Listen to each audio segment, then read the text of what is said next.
Welcome to the Impactful Leadership Show. I'm your host, Greg McDonough. John Lennon once said, "A dream you dream alone is only a dream. A dream you dream together is reality." Join me as we connect dreams to reality by chatting with innovators from around Washington, D.C. Our show is proudly sponsored by the D.C. chapter of the Entrepreneurs Organization. This is the Impactful Leadership Show. Well, welcome to the Impactful Leadership Show. My name is Greg McDonough. I'm your host. I am the CEO of Blackburn Capital Advisors and the chapter president of the Entrepreneurs Group of Washington, D.C.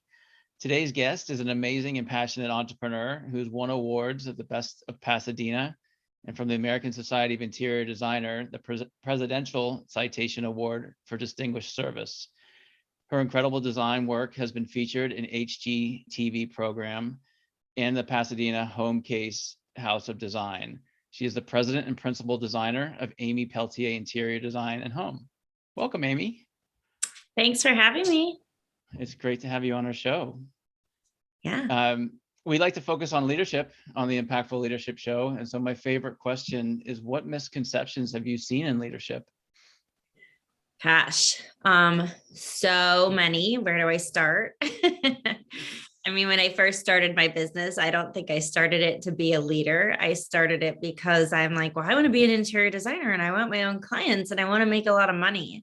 And in turn, 10 plus years later, you can only do that by being a great leader. So, like all of those things were maybe not misconceptions, but learning moments for me along the way to kind of where I am today, which is totally different. And my why for doing business is completely different now than it was when I started it. So, I don't know. Should I just pick one and start? That'd be great. And also yes, let's just pick one and let's start. Okay. I think I thought a successful and I think entrepreneur and leader at this point in time are very interchangeable to me. So that's a hard one to decipher the two.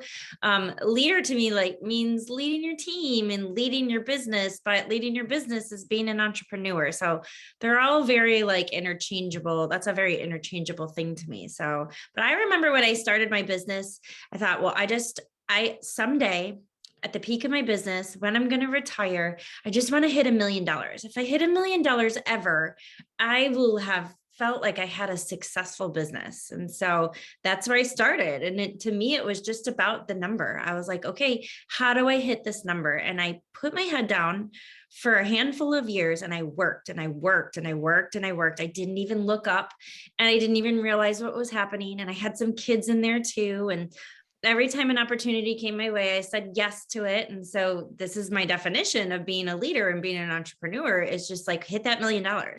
And one day, less than 5 years later, I looked up and I was like, oh my gosh, I did it.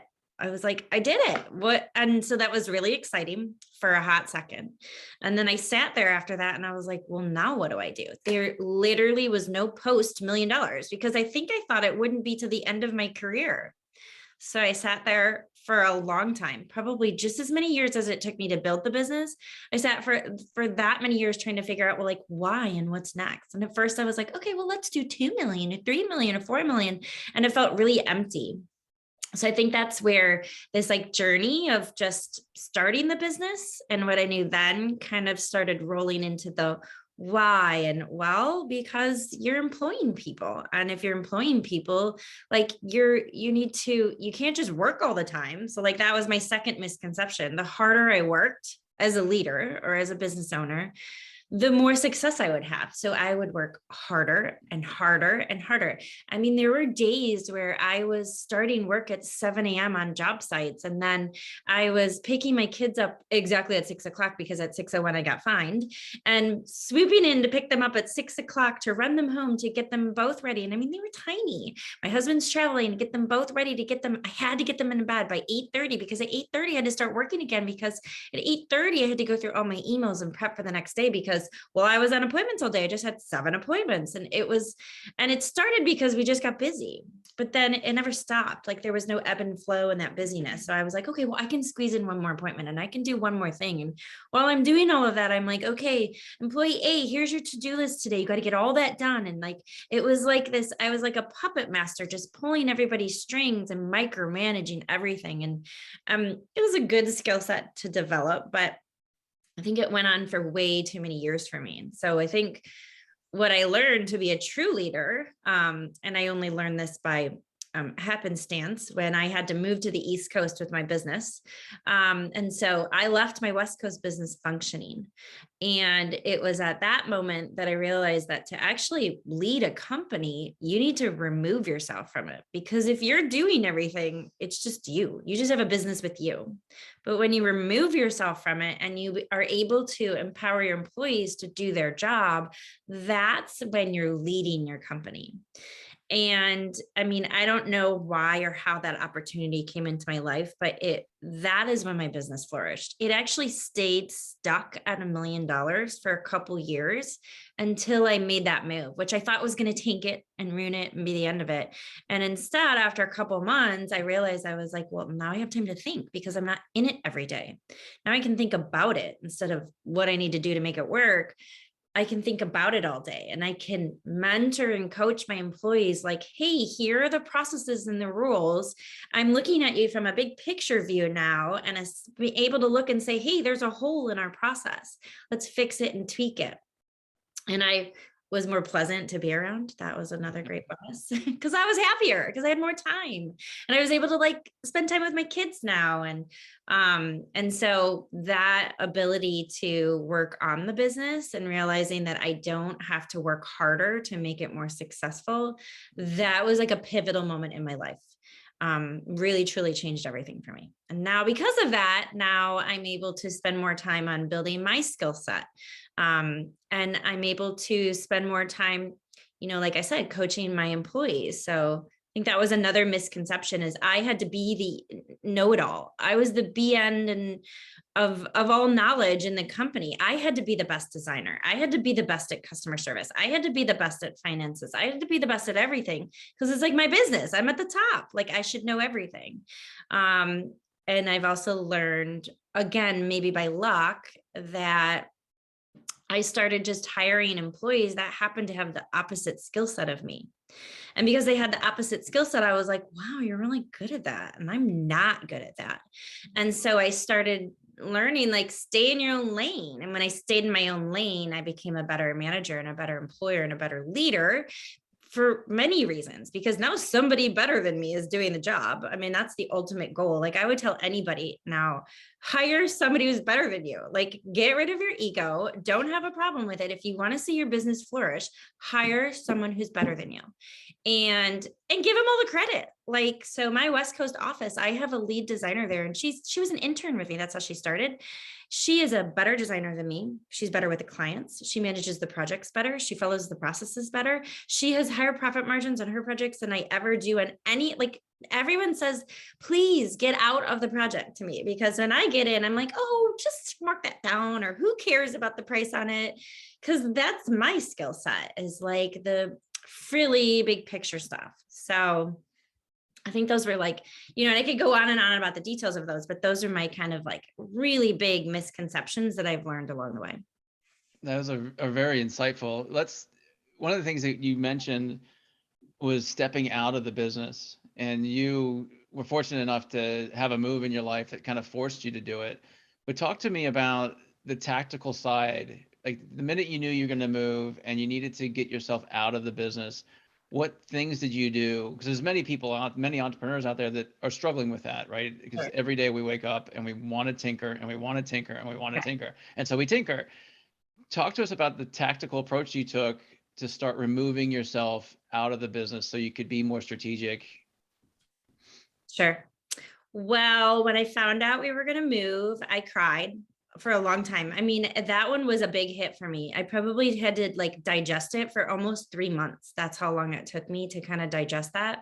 So that it was actually another learning experience. And once I did it, I was like, do you really need to sit there for 3 months when an obstacle comes your way? Like, that's essentially what being a leader and a business owner is like, it's a daily set of obstacles. How quickly can you get over them and look at them from the positive side of the coin and then solve them with your team and move forward? And those who do that faster and more positive are the ones who are more successful.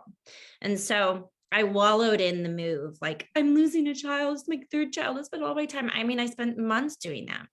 And basically I had to choose, do I want to let it go or do I want to keep it going? And I think I just couldn't let it go. So I was, again, very fortunate and grateful that I had a whole lot of time to prepare for it. And I'm not sure what it would happen if I hadn't had that time. I still think it would have been okay. But in my mind, I think it was like an easier bite to swallow because I had about 1.5 years before we actually needed to make that move. And we did, we pushed, but it was my husband's company that was moving us. And so we pushed back on that move date a lot, which maybe I needed, maybe I didn't, I don't know. It made me feel better about myself. So I took it. And so we went internally and moved like a snail for 1.5 years. It was like pulling out each piece of hair one by one and like reveling in the little pain that we just like ripped out that piece of hair, like pulling off a Band-Aid little by little. Like that's what that 1.5 years felt to me, because it was all about internal processes. Okay, what am I doing today? What did I do today at the end of the day? So I had to still keep up with that crazy schedule that I was doing, but I had to also add in to my crazy schedule at the end of the day, what did I do today that I didn't need to do? What could I have given to somebody else? Who do I give it to? And how do I teach them how to do it? And that went on for 1.5 years. And it was boring to me. It was like, oh, like get me out of this phase. And I didn't even see an end to it. I didn't even really see progress while I was in the middle of it. I actually didn't see its results until I had to leave that day, moving day. And again, so like I started out the beginning of the news crying and I ended out crying. I almost threw up that day. I was leaving and I was like, it's like leaving a newborn by itself with a bunch of bottles next to it. Like, who does this? And that's what I felt like. I was like sick to my stomach, but I had to leave. Moving day was here and we left. And I was like, it's okay. I can call them tomorrow. I can call them all day tomorrow. I can make them sit on. In fact, I think I did. I made them my employees sit on Zoom with me like all day long for like a week, because that was my way of like seeing them and being connected to them. But then something came up here in my life and my kids needed to be picked up from school, and like life started going on a little bit more, and they weren't in front of me all day long and they couldn't ask me questions all day long. So that was like a key. I wasn't available to them all day long. It was my own fault how I got there, but I was like no longer available to them every second of the day. And I actually started enjoying that. So then I was like, well, we'll just start out with a 9 a.m. call and that's it. And because I wasn't, and then they might need something and they can't do it right now. And then they started figuring things out on their own because they had all the tools in front of them. I mean, we had every process under the sun, which we still use today. And I also realized that employees and good employees will follow your processes to a T. It's human nature to follow the rules that you give them. And so if you give them really good rules, and so all of our processes were about like how to make our design clients happy and our projects successful. And so I just kept developing that and they kept following it. And actually it's like comical. The only one in the company who cannot follow them to this day is me. So that's why I stay out of the projects on a daily basis. It's literally true. Like we have an operating system that no one wants me in it. And they're like, who did this entering? And I'm like, well, I did that entering. And they're like, why did you do the entering? And so I've learned like they do it so much better than me that I just stay out of it. And so processes were everything, and rules, and by them embracing them to a T, like they follow them to a T, where I follow them there very grayly. I'm like, well, I guess I told this client this, but it's okay. It's just one time. I feel bad. I'll just do this for this client. And then there you go. All your processes and rules have been broken and they don't work anymore. So I think I like very much looked at, I only knew how to do one thing. I worked in corporate America at Williams-Sonoma Home as a sales manager. for a few years before I started my business.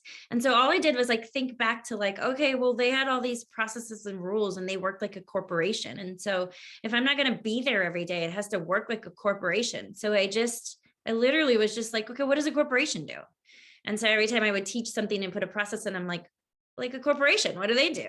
I didn't know what I was doing, but now like that's our strength. Like our processes are crazy good. And I'm very proud of them, and they follow them to a T, and I stay out of them.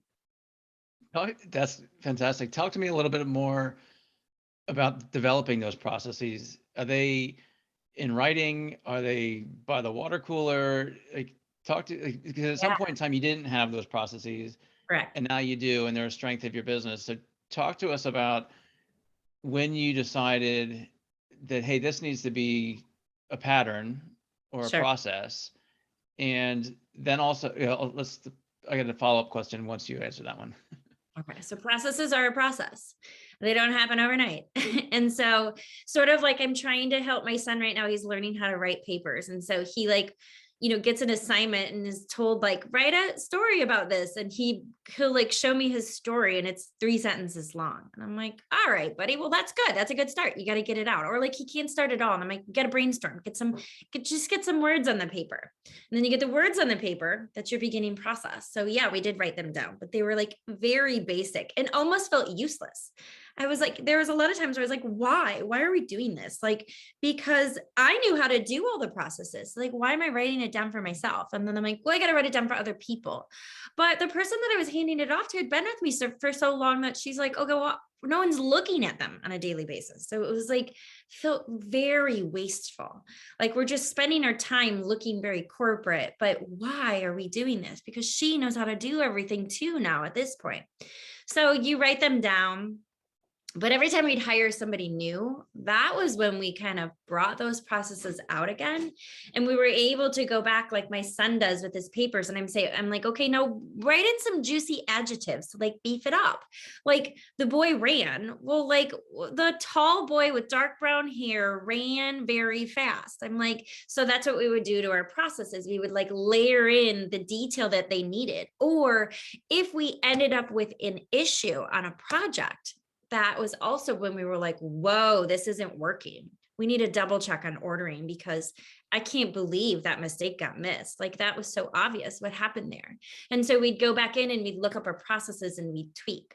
So that was phase 1. But that also just sat there too, because we'd bring on another employee and they'd be very like entry level. And so we're not necessarily passing all of this responsibility off to them from the beginning. They'd read through the processes at the beginning, but then again, we weren't using them. So it was like, okay. So we did that for a long time. I felt better that they were there. And I felt better that like I'd spent so much time paying attention to them because I think that's how I passed them off to my lead designer. But ultimately, we didn't really start using those processes and like seeing their magic until Virginia started building itself up, and I couldn't give the operations attention to California like it used to have. Now I had like 2 jobs and I had a team starting here. And so we started having to separate our meetings. We started having a weekly sales meeting with the team, which is like going through how do we better ourselves as a business, and where are we at with, cash flow and collections and all of that stuff, which becomes really important. Like you can't run a business without cash. And if you fall behind in your collections, like you've got a problem, it's hard to catch up. And so we had this, like started having this internal process that we started creating around that. And we were looking at it every week. So we started using ClickUp, which is an online management tool. And in ClickUp, we would start putting this process, and we started using Google Drive to share all of our documents. And we started creating a Tuesday outline. What are the things that we need to see every Tuesday at this all staff meeting to keep the business moving forward and make it a success? Sort of like a dashboard, but it was a meeting format. And so we started doing those meetings and we started getting really good at them. And then the name of the game now is just to make sure we keep doing them, because sometimes we get so busy that everybody's not available and we have to rein that back in and be like, this is an important meeting, nobody skip it. And then we started doing these very specific, where I used to just call them up and be like, okay, what's going on with this client and that client? And that was my way of like keeping up and understanding what was happening with all client projects, we started saying, okay, well, now on Mondays, we're going to do client meetings, and it's only about client projects. Because, in my business, I'm a designer. So I have like the design work, and then I have to like run the business. And so I have to have both of these processes. So when that was like a real big moment in our processes, we were able to take all those things we had written up over the past couple of years. And I had somebody in the administrative side of my team input this process into ClickUp. And now we have a process that when a new client signs, we take their letter of agreement and upload it to their Google Drive. We add them both to the ClickUp onto our internal software that we use for accounting and ordering. And then now this client is onboarded internally. And then we take that template for our design process, which is like real fine tuned. Like we have a great signature design process, and we apply it to that client's folder in ClickUp. And every week we go through every single client name in ClickUp, and we open it up and we can see where we're at in the process. And if we're lost what to do, then we open up, well, we're at step 5. Look at the list, what needs to be done. Oh, okay, we haven't done this yet. We haven't done that. And it includes everything from like phase 0, which we call onboarding, and then phase 5, which is like client closeout. Did we send him a thank you? Did we get him a gift? Like we would forget to do those things if it wasn't in there at the end of the project. Did we ask for a review? Did we do an accounting close-up and send it to the client? Did we give them a folder? And so when your team members can see that over and over and over assigned to each client, no one ever forgets to do it. And so that's when our processes truly took off. So a little bit deeper question.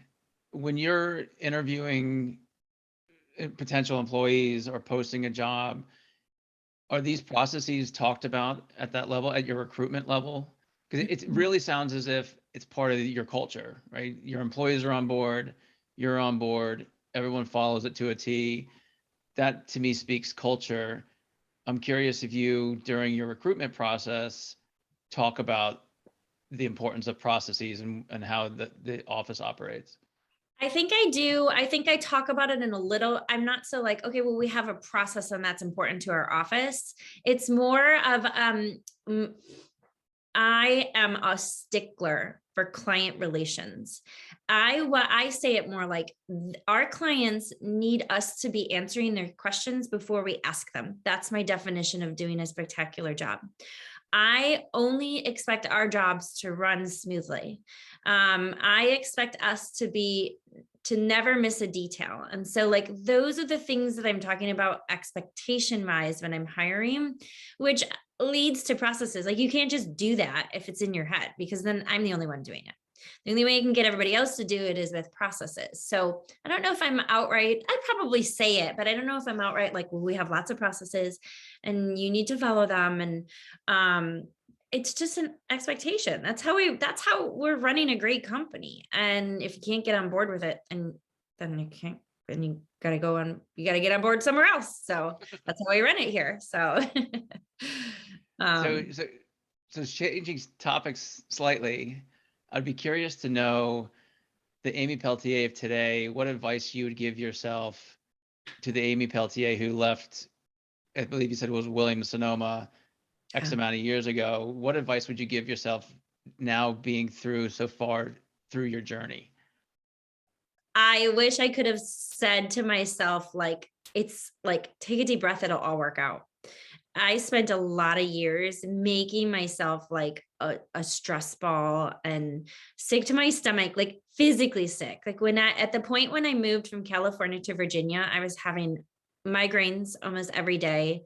I was like physically sick. I was losing my hair. I just like I had physical reactions to the amount of stress I was under. I didn't know how to change it. I mean, I just thought like, well, this is what I got myself into. And like, there wasn't even a glimpse in my mind that there was a way to fix that. It's just like, that was to me, just the toll you took for growing your business. And I was trying to grow. And so, again, like I said, that move for me was pivotal because that stress slowly started to disappear and the business kept going. In fact, not only did it kept going, but it was more profitable and had more revenue and the cash flow was better because I had taken myself out of the day to day. I find it very hard to run the day to day and then look at a big picture. I don't think a business owner can run big picture and then be in the nitty gritty day to day. I just don't think that that is a possible. It can when it's a small business, but when you get to that $1 million mark or higher, I mean, any higher than $1 million, like, you have got to let go of that and find your person who can do the nitty gritty day to day so you can focus on the big picture. Or if you don't like that, then you stay in the nitty gritty day to day and stay small, or hire somebody to do big picture. But I don't believe you can toggle between the two. It's not possible.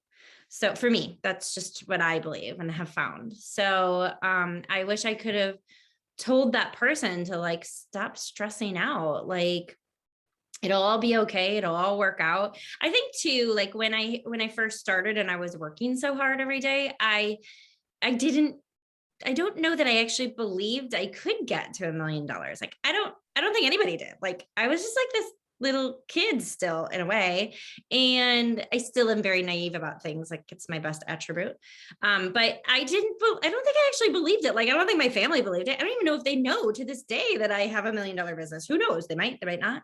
I don't even know if my friends know. Like, I don't think anybody believed, not because they didn't believe in me, but that just wasn't even the thing that they thought I had in my head. Like, it was just in my head and I really wanted it.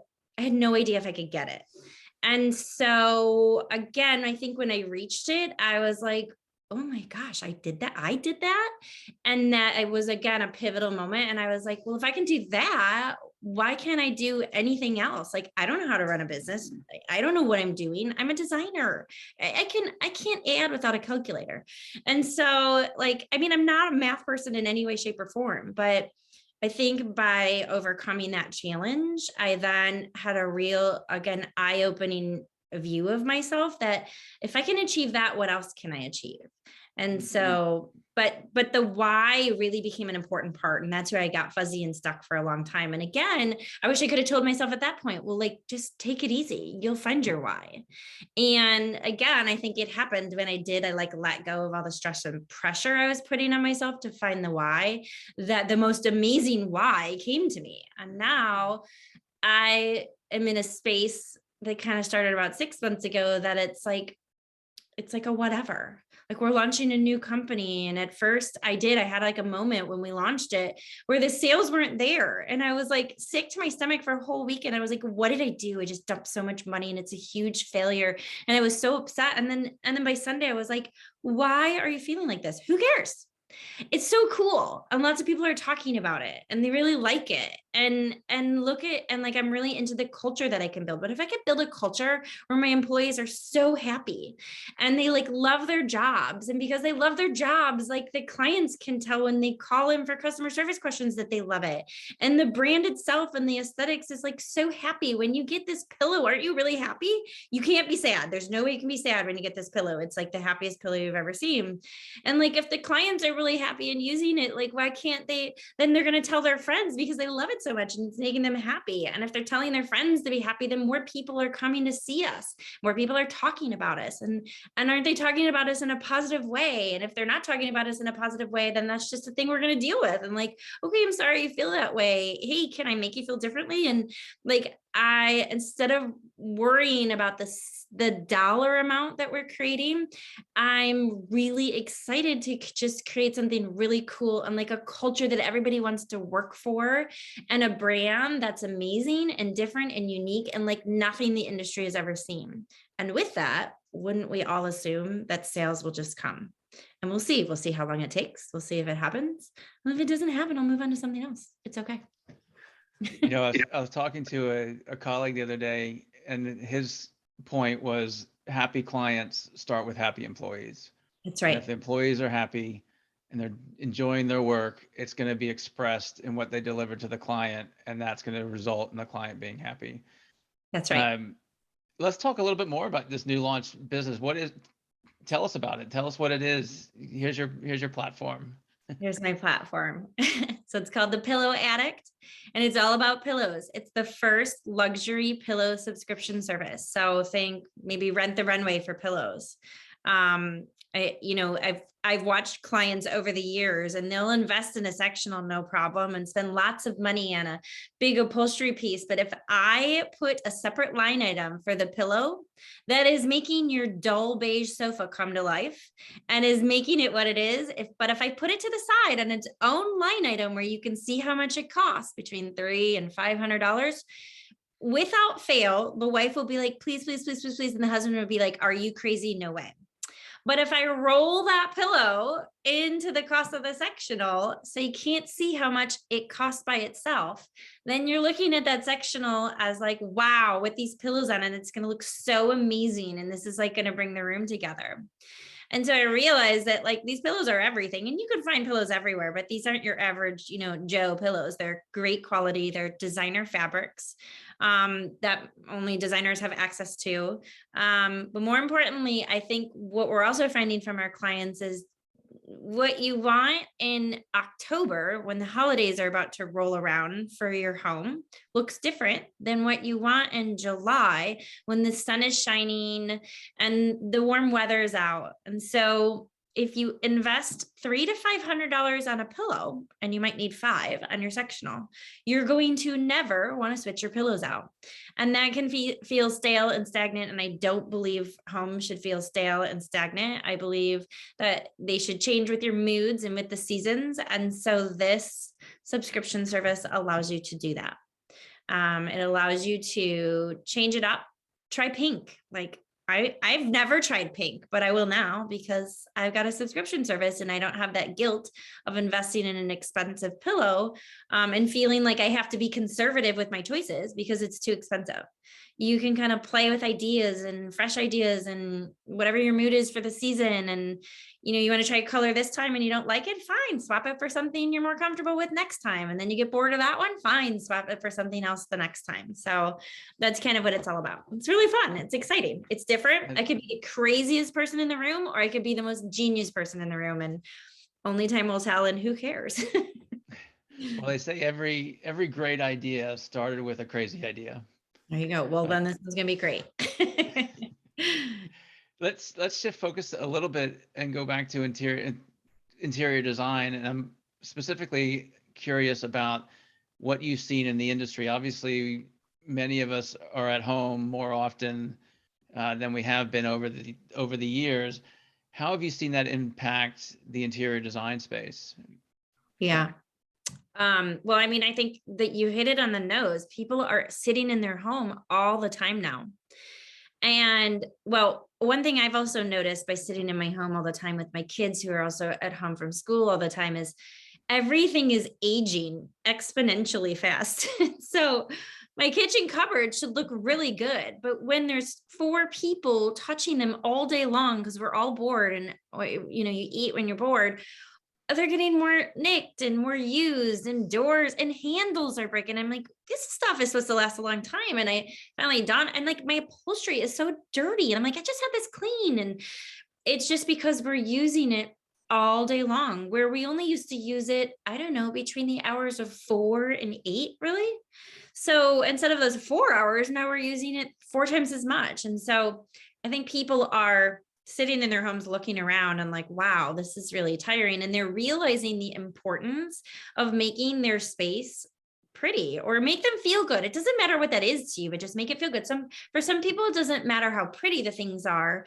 For some people, that means like it's organized and functions really well. Like if you're sitting at home and now you're using it all the time and you don't have anywhere to put all the junk that kids bring with them, well, then you're going to sit there and say, okay, well, I've got to reorganize and fix the function of my home. And for me, it's very much about like, I stare at my entryway all day out of my office. And so I put a wall of wallpaper that I get to look at now. And maybe that's materialistic because I'm a designer, but it makes me so happy. Like, why is that wrong? It makes me really happy every day. And so for me, it's about making things beautiful and organized and function well, but like really beautiful things, like I have a physical happy reaction to them. And isn't that the name of the game, to find what makes you happy in life? And so this does. And so I think that's what other people are finding too. Like they really want a beautiful space because they're in it all day now. That's helpful. That's very helpful. Switching back to leadership, I'm curious of your insights around developing leaders. You made a big transition with your West Coast, moving to the East Coast and keeping your West Coast office open.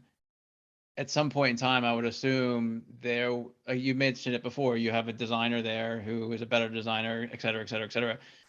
Talk to me about how you develop leaders within your organization. So this is a really fuzzy one to me, and I'm not sure I know the secret, or I don't even know if I've done it quite yet. I think the only thing that I can say that shows me I'm on the right track at the very least is that I have great longevity with my employees, and I was able to find a way to remove myself from the business, and it got better. And so those two things tell me that I was able, there is something I am doing. And some days I understand it really clearly and other days I don't, but there is something that I'm doing I don't really know that it's the training, although I think the processes help with that and the training and all of that. I think that's a piece. That's where you start. But my employees, I think, could be crazy. They could come on and be like, we can't stand her. I don't know, but I think they like me. They work really hard for me. Like my employees work for me like it's their own business, and that does not go unnoticed to me.